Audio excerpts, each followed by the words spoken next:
Muy buenas noches, queridos amigos, bienvenidos a Quién Tiene la Razón. Y vamos a empezar nosotros con esta agenda que sigue movida, movimientos en el partido de Fuerza Popular. El presidente del Congreso, el señor Daniel Salaverry, ha renunciado, ha pedido licencia de la bancada.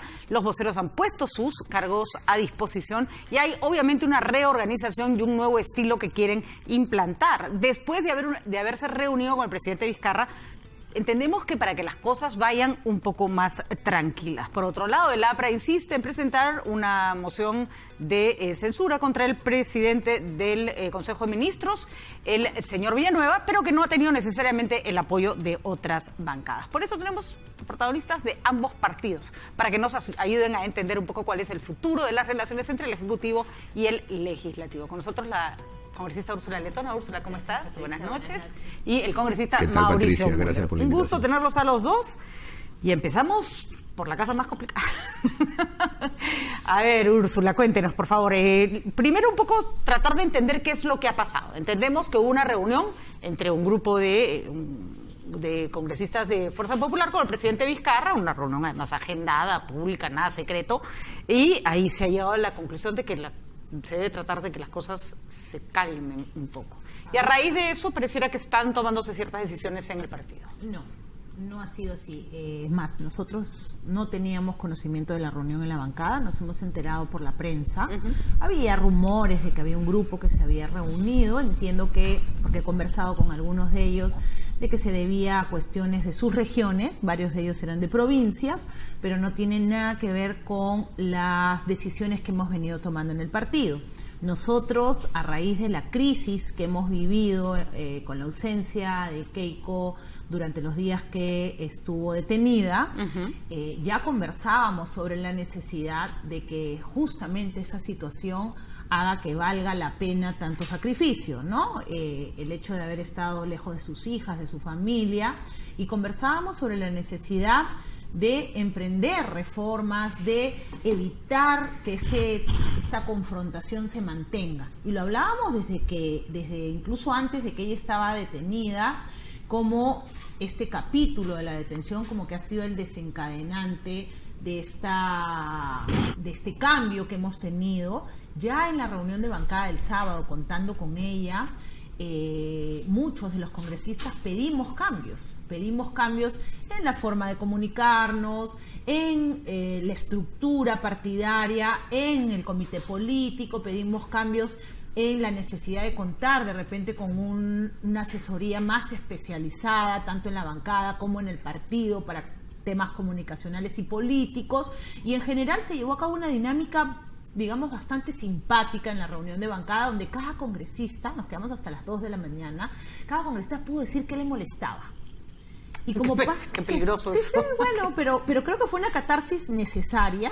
Ella también. Cuesta trabajo creer, ¿no?, que la reunión de los congresistas no tuvo nada que ver con las decisiones que se han tomado después, en virtud de que todas ellas tienen que ver con un cambio de tono, una mejor comunicación, ¿no? De hecho, el día de la reunión del sábado se hablaba de esta reunión en Palacio, pero nunca nadie se paró y dijo, sí, hemos tenido esta reunión, nos hemos enterado por la prensa, pero creo que en general nuestro mensaje era cambiar esta forma violenta de hacer política y pasar a una etapa en la cual nosotros podamos trabajar temas distintos. Y para esos cambios que hemos pedido varios congresistas, yo desde que asumí la vocería también había pedido ciertos cambios que no se han dado por la crisis, es que hemos tenido digamos, desprendimiento de los miembros del CEN, las voceras, el subsecretario general, el secretario general del partido, poner nuestros cargos a disposición. Y es verdad que muchos colegas se paraban y decían, no, nosotros debemos ratificar. Entonces no lo interpretamos, y me disculpa Mauricio, ahorita le pedimos su opinión, no lo interpretamos como que más bien el nuevo estilo requeriría que usted saliera de ahí junto con la señora Aramayo y con la señora Bartra, porque si se dice, bueno, queríamos una línea más moderada, no tan agresiva, ustedes habían llevado el carro, lo habían empujado con ganas, digamos, ¿no? No, bueno, yo tengo 2 meses como vocera. O sea, vamos, señora Letona, parecía, por eso, parecía que había estado ahí. Pero yo creo que el cambio implica que todos partamos de la misma, sin cargos. O sea, todos no te han defenestrado. hasta el día de hoy esa decisión está en mis colegas. O sea, yo he puesto mi cargo a disposición como todos y creo que cada uno tiene un expertise distinto. Entonces ahí tomaremos la decisión que sea mejor para el partido, pero en forma colegiada. Y en eso hemos quedado. ¿Cómo se ve desde fuera, desde las otras bancadas, lo que está pasando con el fujimorismo? Porque no es una bancada más, es la bancada que tiene mayor representación en el Congreso y eso mueve todo el ajedrez, ¿no? Yo creo que se ve distinto de lo que ha dicho Úrsula, la verdad. ¿De qué color lo ve, Mauricio Punta? Porque en política no hay casualidades y además que los hechos se sucedan más o menos en el mismo tiempo es porque uno responde al otro, ¿no? La renuncia o licencia o no sé cómo lo quiera llamar del presidente del Congreso ya es un efecto que se produce sobre todo el Congreso. A mi modo de ver, incluso él debería renunciar al cargo, porque si una bancada elige a un congresista para presidir una determinada comisión y ese congresista se va de ese partido, lo natural es que la bancada lo reemplace. Y porque en este la caso, presidencia la tenía un partido determinado. La tenía un partido que lo postuló, él renuncia al partido, lo lógico es que renuncie al cargo y se le reemplace por otro, o se tenga que hacer una elección nueva, y bueno, hay que ver cuál es la relación de la mesa directiva también. Pero lo segundo es que, habiendo un antecedente como el de diciembre, en el que se reunieron un grupo de fujimoristas con el señor Kuczynski y el señor Yufra, y hubo todas las cosas que conocimos, etcétera, y que fueron expulsados, y hasta 3 de ellos han sido sancionados, sacándolos del Congreso, que otros 5 vayan a hablar con el señor Vizcarra, no le comuniquen al resto de su bancada, acaba de decir Úrsula que no sabían, y entonces eso a mí me parece que también es un preludio más de lo mismo, en el sentido de que hay una crisis interna que obviamente se profundiza con el hecho de que hay una ofensiva fuerte de parte del Ministerio Público contra Keiko Fujimori, que es la presidenta del partido, y eso los ha puesto en una situación complicada. Creo que están pagando las consecuencias, esto lo digo siempre con todo cariño, ¿no?, de ser una federación de independientes. O sea, no son una estructura de cohesión política y de cohesión ideológica que los lleve a tener que superar estas cosas con sus propias desavenencias y discrepancias internas, manteniendo la unidad institucional del colectivo. Es decir, y no es culpa de ellos, porque en realidad es lo último que ha pasado en los últimos años en nuestro país. Se ha pregonado tanto contra los partidos políticos que ahora todos los partidos políticos son federaciones independientes, salvo 2 o 3. Todos son personas que van a los partidos solamente para ver si obtienen un puesto público, porque quieren entrar a política, pero no porque tengan una identificación específica de carácter estructural. Y eso sí, yo lo he discutido con Úrsula, porque yo presenté un proyecto de ley para que los partidos políticos se dieran al trabajo de lanzar candidatos que tuvieran por lo menos un año de militancia para las municipales, o 3 para las del Congreso, pero el fujimorismo no le gustó. Ahora y ahí ahora se pagan esas consecuencias. Ahí están. Está bien, pero porque si hubiesen personas que, o sea, con las que tú convives durante 2 o 3 años en vida partidaria, entonces aprenden todos en común a respetar la institución, y cuando tienes discrepancias, bueno, y perdiste, te tragas el sapo y avanzas y sigues como... Pero usted se peleó duro también. Por supuesto. Imagínate, ¿cuántos gatos son? 5. Imagínate cuando me pusieron cadenas en un congreso partidario y yo y rompo. No, pues ya, esas cosas pasan y uno después retoma y la vida te da la oportunidad. ¿Cuál es la diferencia entre el disciplina, compañeros, y lo que ha dicho, por ejemplo, el señor Petrosi con respecto al fujimorismo, que había una cosa como demasiado vertical y que no se aceptaban las opiniones de nadie? Después Úrsula va a responder. Que desconozco cómo es que toman las decisiones allí, pero Petrosi, que es una buena persona, no es un político, pues. Y el político, el que sabe que está en un colectivo, tiene que saber que hay momentos en que estás abajo y pierdes y te da rabia, y hay momentos en que estás arriba y ganas y estás bien. Entonces, eso es parte de la vida política, pero no puedes pensar que cada vez que hay una discrepancia o un punto de vista distinto de una mayoría con respecto a ti, eso viola tu derecho fundamental. Tú sabes que cuando entras a un colectivo, si hay una mayoría interna que tiene una opinión distinta a la tuya, pero es mayoría, tú tienes que acatarla. Esas son las reglas de juego. Si no te gusta, entonces no entres pues en este terreno, ¿no? El problema creo que es que en el APRA, a ver, corríjanme si me equivoco, efectivamente al ser una vida partidaria, la cosa es base entre compañeros, ¿no es cierto? Por más que haya el compañero que es Alan García, finalmente todos los demás tienen como el estatus de políticos. Se quejan, y tal vez eso, ustedes están reconociendo una serie de errores, se ha quejado Petrosi, se ha quejado Kenji en su momento, que los asesores de Keiko tenían demasiado poder. ¿Qué manera el fujimorismo no aprender que los asesores no son los que deben meter la cuchara en todo? Porque amarga y larga historia tienen con respecto a los asesores ya. ¿Hay algo de eso? ¿Han perdido, o sea, se han organizado de la manera equivocada? Yo no he sentido que los asesores me han podido a mí dar una indicación en algún sentido u otro. Lo que yo sí he sentido y lo he vivido, y creo que va al comentario de Mauricio, es que tenemos que aprender a respetar nuestras diferencias. Y yo he perdido N votaciones al interior de la bancada y nunca he salido a quejarme en la prensa ni externamente. Yo creo que los trapos se lavan adentro. Y en ese sentido es que hoy no me cuesta nada poner mi cargo a disposición si es que todos tenemos que regresar al llano. Todos los 61 somos congresistas y juntos deberíamos elegir nuevamente hoy a quienes nos representen, si es que ese es el norte. Pero lo que no puede suceder, y en eso coincido con Mauricio y lo he dicho el día sábado, es que ante una diferencia lo primero que hagamos es me voy. Si no me hacen esto, me voy. Si no, me renuncio. ¿Se refiere entonces, para usted la licencia de Salaverry va en el mismo sentido? Yo he hablado hoy día con el presidente Salaverry y lo que él me ha manifestado es que él quiere garantizar la autonomía de la mesa, porque ha recibido la última censura por supuestamente facilitar la tramitación de un proyecto de Fuerza Popular, muchas críticas. Yo respeto la posición del congresista Salaverry, yo no tengo ningún problema con él. Es falso lo que dice la prensa de que hay un bando Salaverry, un bando. Yo no tengo bandos en el partido.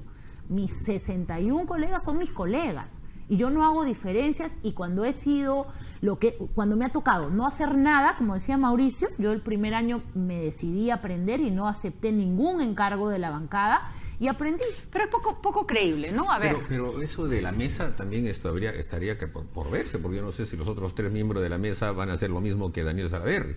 Si no lo hacen y militan, entonces se va a generar un problema. Ese es un tema que van a tener que resolver, porque si la mesa no lo está acompañando, que no he visto que lo esté acompañando, se va a generar una ruptura en la misma y al final la propia conducción del Congreso se va a ver afectada.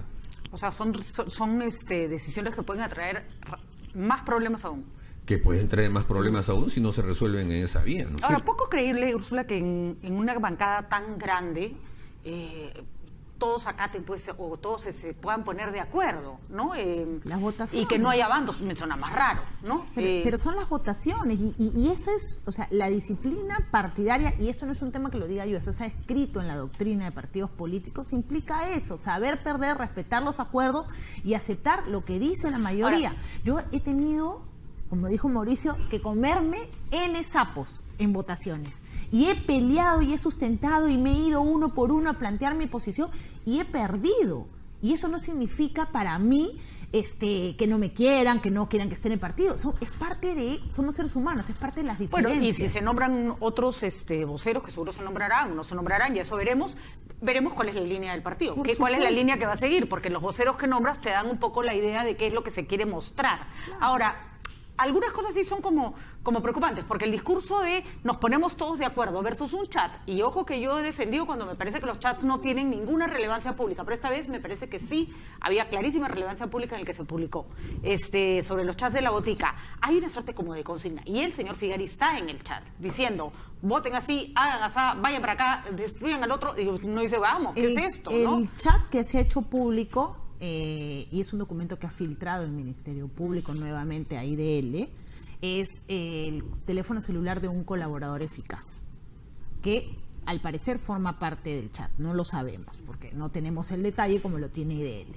En ese chat estamos los miembros del comité político, y el señor Figari era miembro del comité político, y lo que hemos hecho es cuestionar al señor Pérez. Y hemos cuestionado al señor Pérez y hemos tomado decisiones en el chat, coordinaciones políticas.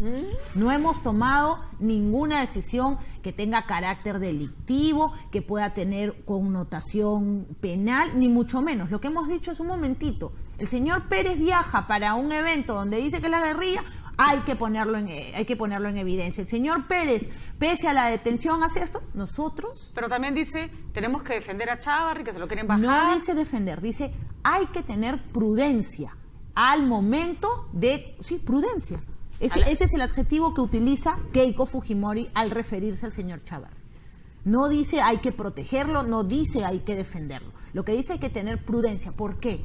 porque se nos acusa de blindar al fujiaprismo, supuestamente, al señor Chávarri, porque no hemos aceptado que en una denuncia constitucional, porque supuestamente mintió, que está más que acreditado, se le quiera poner 10 años de inhabilitación. Ese es el resultado de investigaciones parcializadas y sesgadas. Ahora, lo que pasa es que José Domingo Pérez es un fiscal que lleva un caso y ustedes son congresistas, o sea, no es me cae mal. O sea, no es simplemente el señor me cae mal. Allá son dos, o sea, el congresista que habla mal de un fiscal está de alguna manera interfiriendo en el trabajo de un fiscal. Es legítimo de cualquier parte, en cualquier proceso, hablar mal del es un fiscal que nos está diciendo que somos una organización criminal. Incluso la ley te permite que lo recuses, claro. Puedes decirte que no, pero tú puedes tener una opinión contraria a la persona que te está juzgando, te está acusando. Eso sí. Además, yo tampoco estoy de acuerdo con que tenga relevancia pública, porque ¿cómo determinas tú la relevancia pública? Después de abrirlo. Y a ver, entonces, eso significa que puedo entrar a tu casa, mirar todo y de repente encuentro algo y digo, esto sí tiene relevancia pública, después de haber visto toda tu vida privada. No es así, pues. O sea, la relevancia pública es solo cuando existen criterios en los que hay evaluaciones y conclusiones que se toman en una sala o en un juzgado, y entonces ahí se determina y se somete a prueba y se coteja. No es que simplemente se suelte y se filtre y después diga, ya bueno, ahora que ya lo tengo, que es una conversación privada, como si es interesante, es público. Pero ese también es uno de los problemas que confrontan todos los justiciables en nuestro país. El Ministerio Público filtra todo. O sea, no pasan ni 10 minutos de cualquier documento y ya lo tiene determinado grupo. Ya, pero acá hay, ojo, ¿Y eso acá está, pues yo no he leído mal. En el primer mensaje se lee que la señora Keiko Fujimori le dice al presidente del Congreso, Daniel Salaverry, que proteja al fiscal Chávarri de un cargamontón caviar. ¿Se lee o no se lee eso? Le está diciendo. No dejes, no era presidente del Congreso en esa época, era vocero de la bancada. Le dice, oye, no dejen que haya un cargamontón caviar. A ver, ahí que me explique Mauricio Müller, porque esa es la parte que a mí me interesa, porque me quedo absolutamente mareada de qué cosa está mal y qué cosa está bien. Yo entiendo que rajar, puedes rajar de quien quieras, pero el señor Chávarri iba a ser investigado constitucionalmente por el Congreso. ¿Me explico? Sí. Y tú tienes que sentarte a ver si el señor es culpable o no para ver o hay indicios de su culpabilidad. Entonces, si yo te digo, oye, ande, bríndame que lo están fastidiando, cuando va a pasar por tus manos su futuro, eso ya no es solo un raje o no es solo un apoyo, pues. Ya, pero es una toma de posición que es legítima de cualquier persona justiciable en una conversación privada. O sea, yo puedo hablar con mi abogado y decir, ese juez me cae muy mal porque tiene tales y cuales cosas. Es la conversación que yo tengo. No, pero no están hablando de Pérez, están hablando de Chávarri. Chávarri no era de quien fuera, porque eso no va a pasar por el Congreso. Chávarri sí va a pasar por el Congreso. Pero en esa época Chávarri no tenía la denuncia. Bueno, pero por eso, es que estamos tratando de... No, pues, o sea... interpelar a alguien antes de... Él no tenía en esa época la denuncia penal. Pero después sí se condice con el comportamiento que tuvieron. Es decir, la decisión de blindar a Chávarri estaba tomada antes siquiera de que el señor se hubiera presentado un caso en contra de él. No es así, Patricia. Ya habían salido los audios de Chávarri. Ya existía, pero ¿no? Vamos a defender a Chávarri como si se tratara de defender no vamos a dejar que sea, y yo lo dije públicamente, no vamos a dejar que sea objeto de un cargamontón. ¿Por qué? Porque lo dijimos, o sea, hay un objetivo del presidente de la República, de cierto sector del Congreso, le corresponde al Congreso cuando el Congreso tiene que tomar una decisión sobre él. O sea, terminó siendo objeto de un lavamontón, porque le lavaron todo lo que tenía que hacer y no se presentaron. O sea, no Patricia, se hizo... porque hemos dicho claramente que el fiscal debería tener una investigación en la OCMA, pero no, lo que hemos dicho es que al fiscal no se le puede destituir por mentir. Ese es el problema, que ustedes decían lo que se debía o no se debía hacer con el señor Chávarri cuando ya habían tomado una decisión por adelantado porque los caviares lo estaban atacando. ¿A usted qué les importa? Deje que los caviares lo ataquen. Es que tú estás concluyendo que ese chat tiene que ver con la investigación. Ese chat es mucho más antiguo que la investigación. Tiene que ver con la toma de posición del fujimorismo previa a una investigación, que es peor todavía. Una investigación que todavía no existía. Pero existían los audios y sabían que eso iba a llegar. No conocíamos de la investigación. No es lo mismo. Bueno, a ver, ese es un tema que en realidad a mí me parece adjetivo, ¿no? El tema de fondo es que cuando uno vota en el Congreso con determinado criterio, bueno, uno no tiene por qué rendir explicación de su voto, sino más, digamos, públicamente, en base a su conciencia, a su criterio y a sus puntos de vista. No en una acusación constitucional, no ahí. Lo que tiene que valer es lo que te presentan y si te parece que hay o no un caso. Así es. ¿Y si no te parece? Perfecto, pero no Entonces, puede pues, no parecerte si a ti- por adelantado. No puede no ¿Por qué parecerte no? por Si tú puedes- adelantado. sí, porque tú tienes conocimiento de los hechos antes de que lleguen. Ay, no. Ahora, si, como la mayoría de los que dicen, hay que crucificarlo, hay que sacarlo, eso también Entonces están adelantando no opinión. levanten acusación constitucional No, si no por están eso, pues, dispuestos a ver entonces, las cuando tú pruebas. tienes una acusación constitucional, tú tienes el deber de esperar que la persona acuda, se le formulen los cargos, la persona se defienda.